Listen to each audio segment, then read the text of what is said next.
Hi! ಅಂತೂ ನಾನು ಮಾಡಿರೋ ಪೈನಾಪಲ್ ವೈನ್ ಕುಡಿಯೋ ಟೈಮ್ ಬಂದೇ ಬಿಡ್ತು. ನಾನಂತೂ 21 ಡೇಸ್ ಕಾದಿದ್ದಕ್ಕೂ ಸಾರ್ಥಕ ಆಯಿತು. ಅಷ್ಟು ಚೆನ್ನಾಗಿ ಬಂದಿದೆ ವೈನು.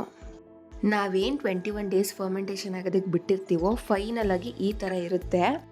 ಇದನ್ನು ನಾವೊಂದು ಸ್ಟೈನರಲ್ಲಿ ಇನ್ನೊಂದು ಬಕೆಟ್ಗೆ ಶಿಫ್ಟ್ ಮಾಡಿಕೊಂಡು ನೀಟಾಗಿ ಸೋರಿಸ್ಕೊಬೇಕು. ಸೊ ನಾವು ಇದನ್ನು ಒಂದು 3 ಸ್ಟೆಪ್ಸ್ ಮಾಡಿದ್ವಿ. ಕಂಪ್ಲೀಟ್ ಪೈನಾಪಲ್ಲಿಂದ ಅದ್ರ ರಸ ಏನಿರುತ್ತೆ ಕಂಪ್ಲೀಟ್ ಸ್ಕ್ವೀಸ್ ಮಾಡಿ ತೆಗೆದ್ವಿ.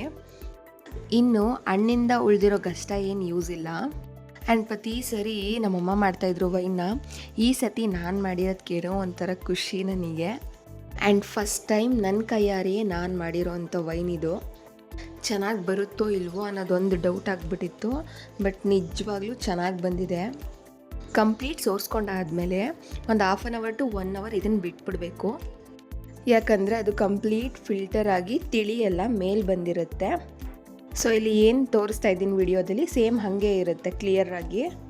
ಸೊ ವೈನ್ ಅಂತೂ ಆಯಿತು. ಬರೀ ವೈನ್ ಕುಡಿಯೋದಕ್ಕೆ ಏನು ಮಜಾ ಇರುತ್ತೆ. ಅದಕ್ಕೆ ನಾನು ನಮ್ಮಮ್ಮನ ಕೈಲಿ ಸ್ಪೈಸಿಯಾಗಿ ಲಿವರ್ ಫ್ರೈ ಮಾಡಿಸ್ತಾ ಇದ್ದೀನಿ. ಯಾರ್ಯಾರು ಇದನ್ನು ಟ್ರೈ ಮಾಡಬೇಕಂತಿದ್ದೀರಾ ಮಸ್ಟ್ ಟ್ರೈ ಅಂತ ಹೇಳ್ತೀನಿ. ಮತ್ತು ಇನ್ನೂ ಯಾರ್ಯಾರು ವೈನ್ ಮೇಕಿಂಗ್ ವಿಡಿಯೋ ನೋಡಿಲ್ಲ ಬೇಗ ಹೋಗಿ ನೋಡ್ಕೊಂಬನ್ನಿ. ಈ ಥರ ಸ್ಪೈಸಿ ಸ್ಟಾರ್ಟರ್ಗೂ ವೈನ್ಗೂ ಮಾಡಿಸಿದ ಕಾಂಬಿನೇಷನ್ನು ನೀವು ಟ್ರೈ ಮಾಡಿ ಹೆಂಗಿತ್ತು ಅಂತ ಹೇಳೋದು ಮರಿಬೇಡಿ.